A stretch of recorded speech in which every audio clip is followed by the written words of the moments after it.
를 맞이하여 하나님 앞에 예배드리게 하심을 감사합니다. 풍요로운 계절, 풍성한 계절, 하나님의 은혜였음을 고백하오니 주여 영광 받아 주시옵소서.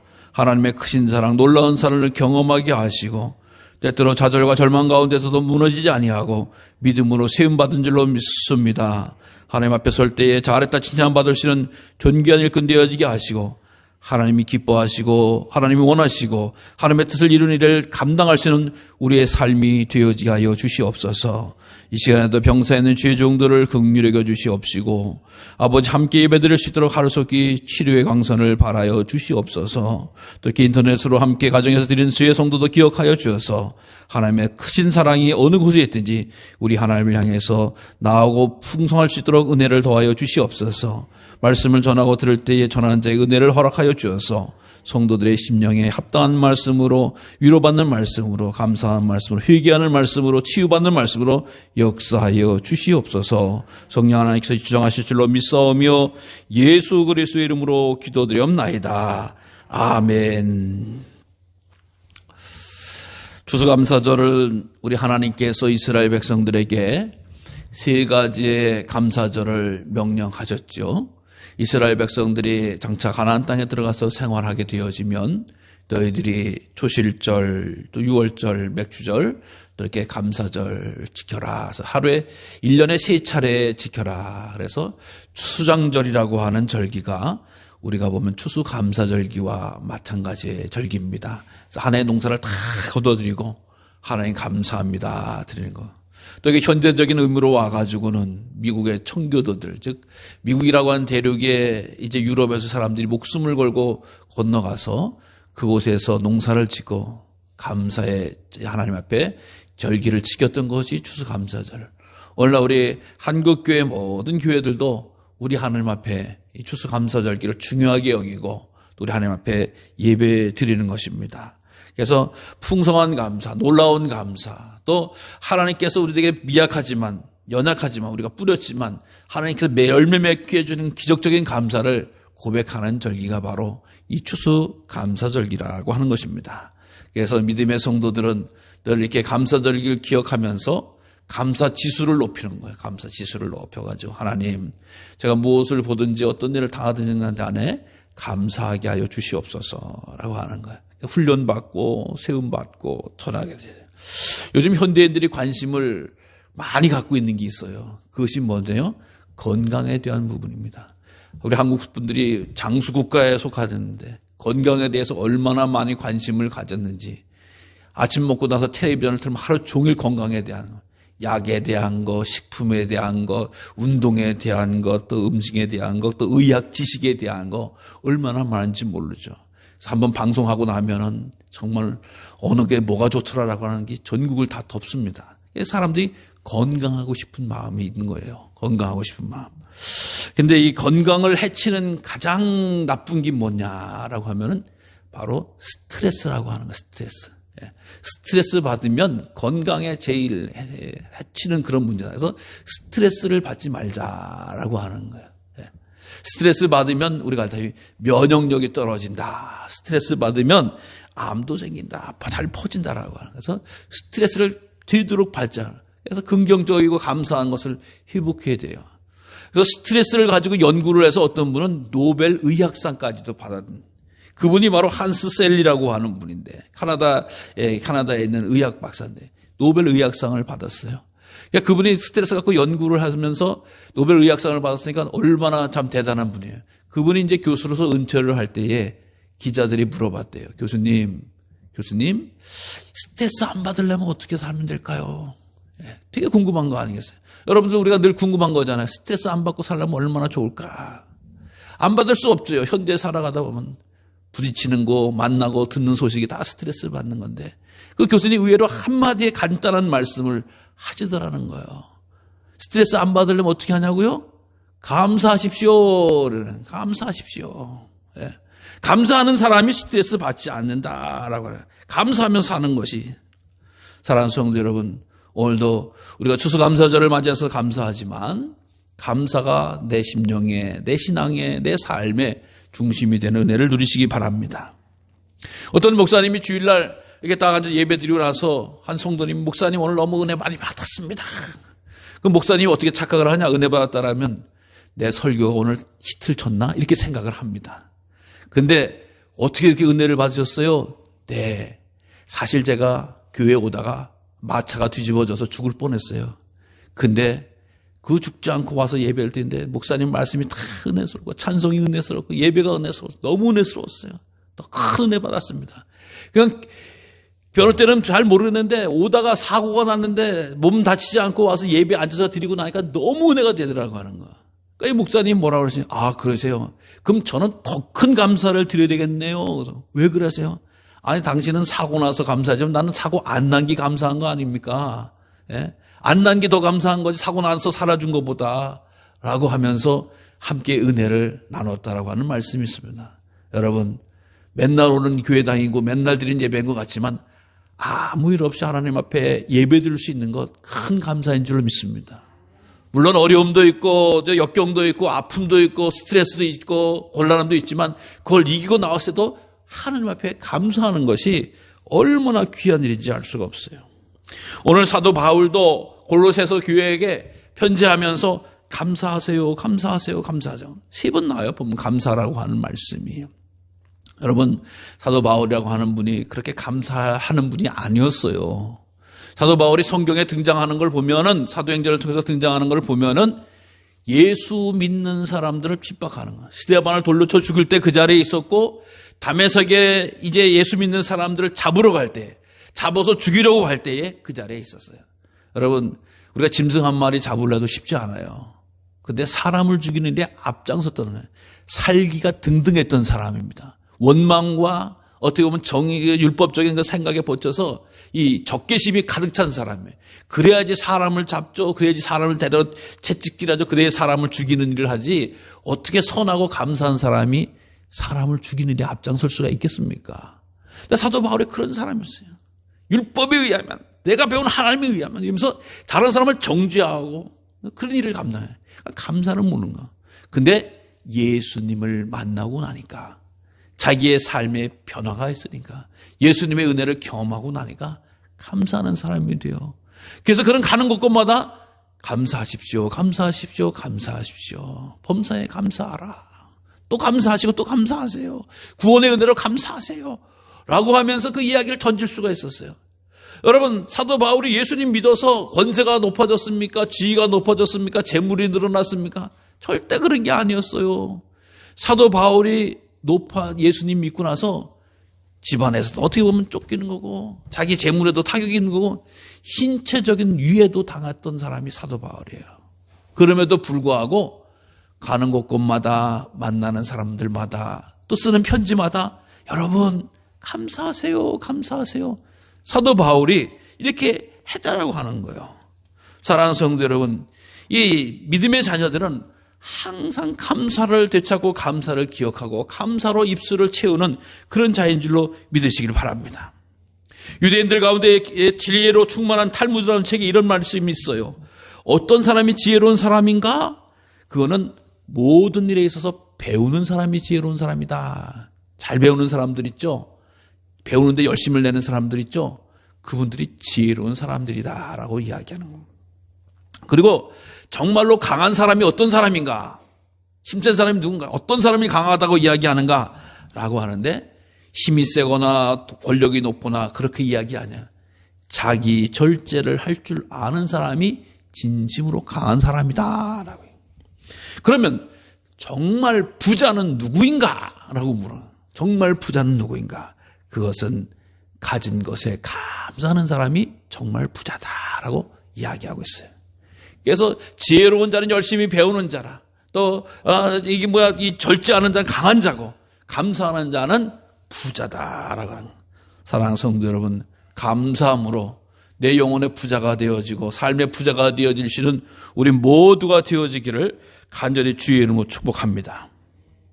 그런데요, 사람들이 감사의 모습을 보면 참 다양하기도 하고 참 웃기더라고요. 어떤 사람은 감사해야 될 건데 오히려 원망을 해요. 참 놀라운 일이에요. 이게 무슨 얘기냐? 옛날에 외국에서 있었던 일이라고 합니다. 자동차가 서 있는데 시동이 걸려 있는 거예요. 시동이 걸려서 거기 보니까 두 사람이 이렇게 누워서 자고 있는 거야. 일어나세요, 일어나세요. 깨우지도 안 일어나는 거야. 119를 불러가지고 하니까, 큰일 났다. 시동 걸려져 있으면 요즘 같은 경우에는 좀 덜합니다만은 이 배기가스가 들어가서 이산화탄소가 들어가서 탄소 중독이 되는 거야. 그걸 안에서 뭐 이렇게 열려도 안 되는 거야. 그래가지고 소방관 아저씨 외국에서 유리창을 깼어요. 유리창을 깼으니까 어떻게 해요? 공기가 들어가면서 응급조치를 해서 살아났어요. 근데 며칠 있다가 소방서의 두 남녀가 나타났어요. 근데 그동안 저희들 살려줘서 감사합니다. 그래야 될 줄 알았거든. 근데 왜 내 유리창 깼냐고. 내 차값, 유리창값 물어달라고 소방서에다 청구를 한 거야. 아니, 가만히 뒀으면 죽을 사람 살려놨는데 자기 차값, 차의 유리창값 몇십만 원 달라고 청구하더라는 거야. 여러분, 이게 감사를 모르는 사람들이 하는 일이에요. 소중한 생명, 천하보다 귀한 생명, 하나뿐인 생명, 그 귀한 생명을 살리는데도 불구하고 자기 재물 조금 손해놨다고 청구하더라고 하는 거예요. 우리나라 속담에도 그런 말이 있지 않습니까? 물에 빠진 사람 건져냈더니 보따리 내놓으라고 성내더라라고 하는 거예요. 그러니까 이게 남의 얘기가 아니에요.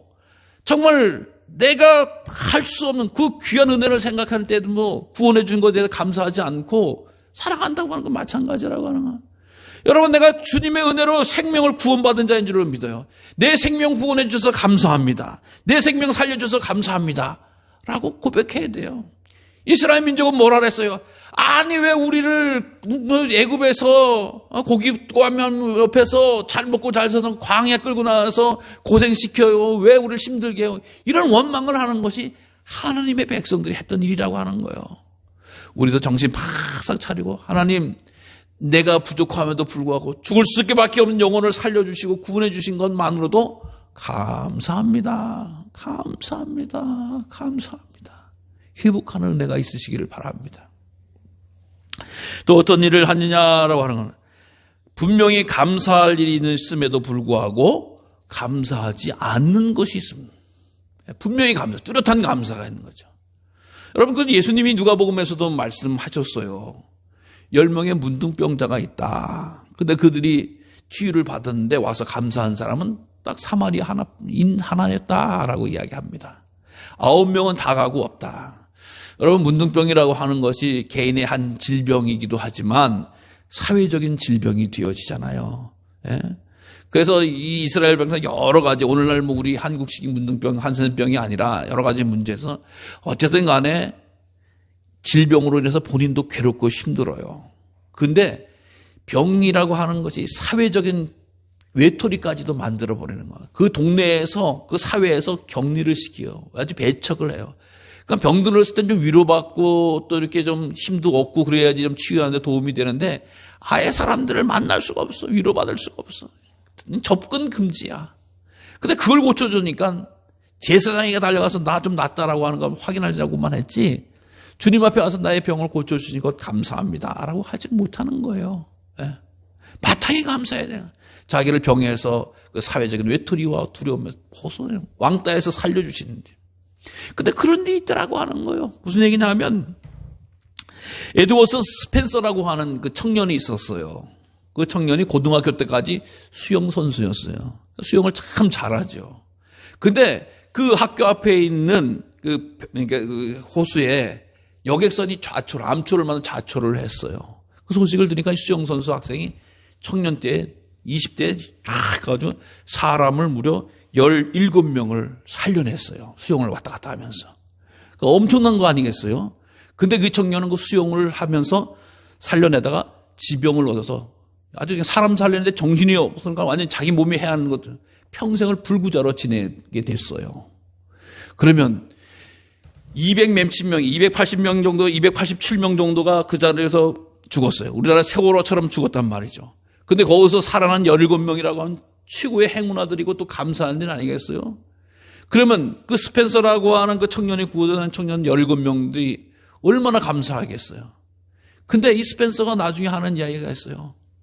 제가 평생에 나를 의인이다, 영웅이다라고 이야기했는데 내가 17명의 사람들을 수용으로 건져내고 내가 그것 때문에 질병을 얻었는데, 불구가 됐는데 내게 감사한 사람은 딱 한 사람이 있었습니다.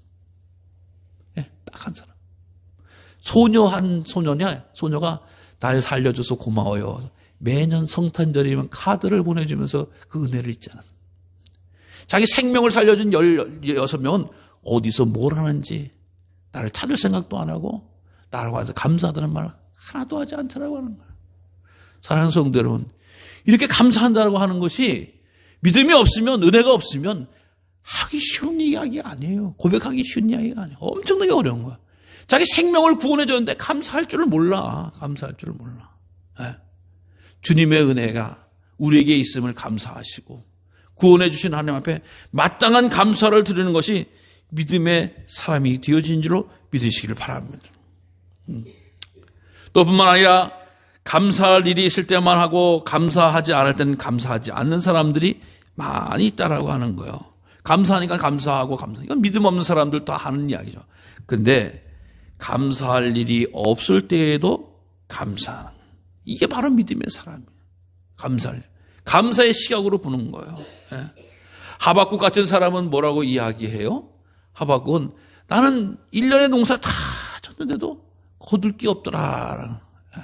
정말 저도 우리 재해를 입어서 우리 성도님들이 벼나 또 다른 농사가 안 되셨을 때에 참 안타까워하는 모습. 비만 안 와도 가슴이 졸이고 또 비가 너무 와도 가슴이 철렁 내려앉고 이게 농자의 심정들 아니겠어요? 근데 한 해 동안 다 했는데 거둘 게 없어. 얼마나 허무하고 힘들어. 그럼에도 불구하고 하박국은 하나님 앞에 감사한다라고 고백을 하는 걸 보게 됩니다. 여러분, 내 손에 쥐어져만이 감사가 아니라 내게 놓쳐진 것, 또 내 상황 속에서 감사를 회복하는 것이 믿음의 사람이라고 하는 거예요. 예. 여러분, 아브라함을 믿음의 조상 이야기해서 믿음만 좋다라고 이야기하는데, 여러분, 믿음의 조상이 되어진 것은 그가 감사의 사람입니다. 무슨 얘기냐? 아브라함이 하나님 앞에 뭘 드렸어요? 아들을 번제로 드렸어요. 각을 떠서. 그건 믿음으로 드린 거죠. 근데 그 믿음에는 어떤 거예요?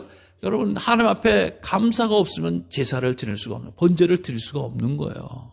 믿음의 조상이 믿음만 있고 감사는 없어. 이게 말이 안 되는 거예요. 믿음 안에는 감사가 다 포함이 되는 거예요. 아들을 바치면서도 아브라함은 감사했다고 하는 거예요. 욥이라고 하는 사람도 마찬가지예요. 자기가 부자였고 권세 있는 자였고 많은 자녀를 가지고 있습니다. 그럼에도 불구하고 그가 한마디 원망도 하지 않고 내가 그냥 하나님 앞에 붙들려 있고 하나님 앞에 매달려 있고 자기 육체가 상해지고 썩어가도 하나님 앞에만 감사하니 하나님이 갑절의 은혜를 더해 주신 것이 바로 욥의 삶이었다라고 하는 것입니다. 다니엘도 제가 지난주에도 말씀을 드렸습니다만은 다니엘이 어린 나이에 끌려가서 포로로 지낼 때 끊임없이 생명을 다해서 예루살렘을 향해서 문을 열고 기도했잖아요. 기도하는 사람이 원망하려고 기도합니까? 불평하려고 요구하려고. 기도의 기본은 하나님께 찬양하는 거예요. 하나님께 경배하는 거예요. 자기를 향해서 모든 시선과 자기를 향해서 죽음의 칼날이 점점점 다가오고 있어도 다니엘은 감사의 기도를 놓지 않았어요. 끝까지 갔어요. 요셉과 같은 경우도 마찬가지입니다. 형제들로부터 버림받고 또 하나님 그 사람들 오해로부터 또 감옥의 죄수로 끌려가서 인생의 내리막길을 끝까지 간 사람 아니겠습니까? 근데 하나님이 그를 되돌려 줬어요. 총리로 세워줬어요. 하나님이 불평하고 원망하고 믿음 없는 사람을 뭔 감옥에서 총리로 세우겠습니까?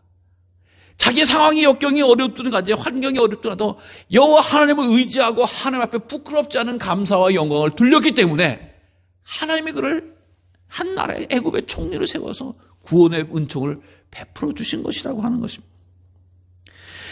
성경의 사람들만 그런 건가요? 아니에요. 존 밀턴이라고 하면 신라곤이라고 하는 글을 썼어요. 근데 그분은 장애가 생겼습니다. 무슨 장애냐? 눈이 안 보이는 거야. 눈이 안 보이는데도 글을 쓴 거야. 그러면서 하나님 감사합니다. 제가 눈이 안 보여서 하나님의 그 낙원을 바라보면서 글을 쓸 수 있었습니다. 라고 이야기해요. 여러분 전기 쓰잖아요. 전기 누가 발명했죠? 에디슨이라고 하는 사람이 발명했어요. 에디슨이라고 하는 사람의 장애가 뭐예요? 귀가 먹은 거예요. 귀가 먹은 거. 들리지 못하는 거예요. 근데 그가 수천 가지 것을 세상에 물건을 발명을 했어요. 하나님 감사합니다. 귀가 먹어서 제가 마음껏 세상 소리 듣지 않고 발명할 수 있었습니다. 라고 고백하고 찬양하는 거예요. 우리 한국의 손양원이라고 하는 목사님은 아들 둘을 공산당에 총에 죽여 잃어버린 사람이에요. 그때 아들이 얼마나 촉망했는지 유학을 준비하고 있었어요. 근데 그가 하는 고백하는 거, 하나님 감사합니다. 내 아들 유학하려고 좋은 곳에 벌써 공부 보내서 하나님 일꾼으로 만들렸는데 하나님이 더 좋은 천국으로 이사시키셨습니다. 라고 하면서 하나님을 경배한 분이 목사님, 손양원 목사님이다. 여러분, 그렇기 때문에 우리의 삶을 곰곰이 살펴보면 믿음이 생겨지고 믿음이 함께할 때 하나님 앞에 끊임없이 감사하고 영광을 돌리는 귀한 일을 감당했다라고 하는 것이에요. 그래서 성경을 알고 하나님을 알게 되는 사람이 행복한 사람이고 성경을 알고 하나님을 아는 사람은 진심으로 감사하는 사람이 될 줄로 믿습니다. 이스라엘 백성들이 불평과 원망으로 출발했던 그 가나안 길이 그 사람들은 다 광야에서 하나님이 정리하시고 이제 가나안 복지에는 믿음의 사람, 감사하는 자녀들만 입성시키신 거예요. 그래서 말씀이 행하지고 말씀에 순종하고 말씀을 쫓아 넉넉히 감당하는 것을 보게 되는 거죠. 그래서 하나님의 사람들은 하나님을 알고 믿고 따르면 행복해질 수밖에 없고 감사할 수밖에 없다라고 하는 거예요. 오늘 이 아름다운 절기, 이 믿음의 절기, 풍성한 절기에 하나님이 주신 이 감사의 사람으로 오늘 우리를 택하고 세운 줄로 믿으시기를 바랍니다. 참 2년 동안에 코로나를 통해서 얼마나 많은 분들이 아파하고 힘들어하고 뭐 뉴스를 통해서도 그렇고 세상 살아가는 것도 봐도 그렇고 이미 우리 삶 자체가 그렇게 묶여져 있는 것도 마찬가지였어요. 그러나 우리 믿음의 자녀들은 하나님이 계시기에 감사하고 하나님이 주시는 은총을 바라보고 해석하고 나서 감사하고 또 하나님이 거룩한 자를 찾되 감사하는 자를 찾는다라고 하는 것을 통해서 우리는 감사해야 될 줄로 믿으시기 바랍니다. 그래서 하나님 저를 감사하는 자로 세워주시옵소서. 감사하는 자의 이름에 나를 넣어달라고 기도하시고 사모하시고 또 애쓰시기를 바랍니다. 하나님은 그 귀한 감사를 온전히 받으시는 줄로 믿으시기 바랍니다. 하나님이 이 세상에서 우리에게 은총을 베푸시고 자비를 베푸시고 인애를 베푸시고 모든 것을 베풀어 주셨어요. 그럼 우리 하나님 앞에 감사로 영광을 돌리는 거예요. 하나님 우리에게 감사할 일이 없어요. 여러분, 하나님 우리에게 감사할 일이 있어요? 없습니다. 인간이 하나님 앞에 감사하는 거예요. 인간이 하나님 앞에 고마운 거예요. 하나님, 내가 이렇게 하니까 고맙죠? 그따위 소리 하면 안 되죠. 하나님이 더 큰 애. 감히 헤아리거나 누릴 수 없는. 그러니까 하나님은 우리에게 감사하는 존재가 아니신 거예요. 찬양과 경배와 예배와 감사와 제사를 받으시는 분이시다. 그러니까 우리가 마음껏 하나님 앞에 감사할 때 하나님께 영광이 되어지고 우리 인생이 거룩해지며 하나님의 선한 뜻에 쓰임받는다고 하는 것을 반드시 기억하시길 바랍니다. 오늘 이 감사의 절기에 다시금 마음을 회복하시기 바랍니다. 하나님, 행여내가 맺혀 있거나 묻혀 있거나 또 어느 데 어두운 가운데 있는 심령을 고쳐주시고 하나님에 대해서 감사를 회복하게 하시고 하나님에 대해서 감사를 회복해서 부자가 되게 감사의 부자가 되어지게 하시고 하나님께서 감사가 회복되어져서 스트레스도 이기게 하시고 건강도 회복되어지게 하시고 감사를 통해서 자유를 누리게 하시고 감사를 통해서 이 어렵고 답답한 세상을 이길 수 있는 믿음의 사람이 되게 해달라고 하나님이 감사로 명령하신 거예요. 감사로 선포해 주시는 거예요. 감사로 더해 주신다라고 하는 것을 반드시 기억하시면서 감사에 헛된 것은 없다. 감사에 축복된 것만, 거룩한 것만, 승리하는 것만 있다라고 하는 것을 반드시 믿으시고 감사하는 사람들로 살아가신 복된 성도님 되시기를 간절히 주님의 이름으로 축원합니다. 기도하겠습니다. 거룩하신 아버지 하나님 감사합니다. 한 해의 풍성한 결실을 허락해 주시고 믿음의 재료로 하나님 앞에 감사의 시간을 허락하시니 감사를 드립니다. 오직 여호와 하나님을 향해서 찬양과 경배와 예배를 드리게 하시고 다가오는 시간마다 늘 우리 하나님을 향해서 경배하며 믿음으로 승리할 수 있는 자녀가 될 수 있도록 역사하여 주시옵소서. 더 큰 감사로, 더 뜨거운 감사로, 더 놀라운 감사로 하나님과 교제하며 순종하며 믿음의 생활을 할 수 있도록 우리를 사용하여 주시옵소서. 예수님의 이름으로